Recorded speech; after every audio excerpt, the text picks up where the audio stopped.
I don't know how I missed this, but it looks like Rob Parker, as the older he gets, the more like Jason Whitlock he seems to try to be. Let's check out this take he had on Shedeur and him possibly being cut by the Cleveland Browns. Let's check this out. Shedeur Sanders, unsurprisingly, has put on the biggest show statistically of any of the four quarterbacks in this competition. Fool's goal. Oh, I'm sorry. 41 of 53, 9 touchdowns, 1 pick. He has the highest completion percentage of any of the four guys on documented passes, 77%, and he led the squad with the 9 touchdowns. No one else had more than that. To your point, though, Rob, and this may be a little bit foreshadowing. And this is it, Ryan. Here's the big key, okay? Here we go. He never took a single rep with the first team. There are people, Ryan, already crowning him as he's going to be the starter this year. I don't know how you don't work with the first team, and I know there's training camp still to come after, coming up in July or whatever, but that didn't sound like it's only practice. If the coaches easily could have given him some reps against the starters, right? The number one starters and whatnot on the team, Rob G.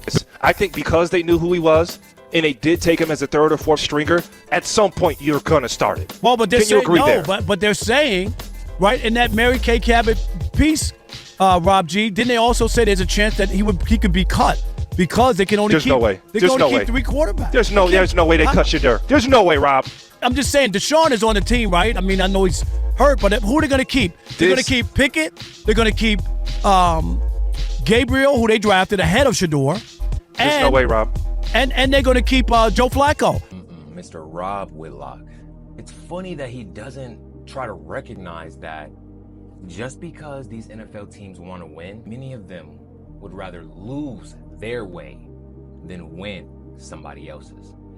The big issue I have with him trying to call out the fact that Shedeur didn't get any reps with the first team is that he's trying to act like the season is starting tomorrow. They still have the full summer. The season is nowhere near about to start. And then you have the nerve to say that they would keep Kenny Pickett over Shedeur? Isn't this the same guy that just got booed in Pittsburgh? Please don't act like all of a sudden he's a good quarterback. My last thing here, I love how he tries to pinpoint that he's a 5th rounder. You know how manufactured rounds are? Y'all gotta stop thinking that these people don't have their own agendas. These are millionaires and billionaires. They have a huge problem with anybody trying to undermine their power. No, man, we can see it through the BS. What they like to say, Rob Parker, you off code, bro. So, until next time, peace.